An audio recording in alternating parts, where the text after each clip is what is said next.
श्री स्वामी समर्थ. श्री स्वामी चरित्र सारामृत अध्याय 8. श्री गणेशाय नमः. जय जयचे सुखधामा, जय जयचे परमब्रह्मा, जय जयचे भक्तजन विश्रामा, अनंत वेशा अनंता.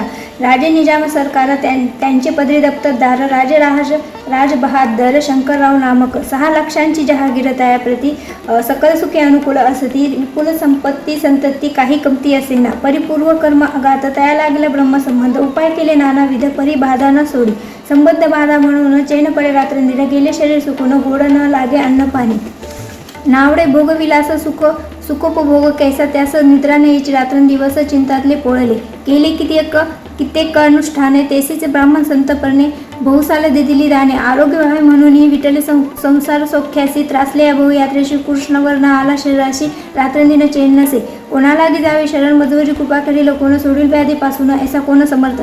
मग केला एक विचार. प्रसिद्ध क्षेत्रश्री गाणगापूर. तेथे जाऊन अहोरात्र दत्त सेवा करावी. सेवा केली बहु सवस. ऐसे लोटले 3 मास. एके रात्री तैसी स्वप्नी दृष्टांत झाला. अक्कलकोटी जावे तुवा. तेथे करावी स्वामी सेवा. येती वचनी भावधारा. तेने व्याधी जाय दुरी. तरी ते तेथीचे राहिले. आणखीन अनुष्ठान आवडले. पुन्हा तयाचे स्वप्न पडले. अक्कलकोटे जावे त्वा. हे जाणून हित गोष्टी मानुसी विचारून शेवटी त्वरित आले अक्कलकोटी. प्रिय पत्नी सहत. तया नगरीच्या नरनारे कामधंदा करते घरी. स्वामी चरित्र परस्परी प्रेमाभावे सांगते. कित्येक प्रातकाळी करोनी पूजाद्रव्य घेऊनी अर्पया समर्थ चरणी जाती येते त्वरेने. इतिश्री स्वामीचरित्र सारामृत ज्ञानप्रमुख तथा संमत सदा परिसोद प्रेमळ भक्त. अष्टमोध्याय घोडासी स्वामीचरणार्पणमस्तु.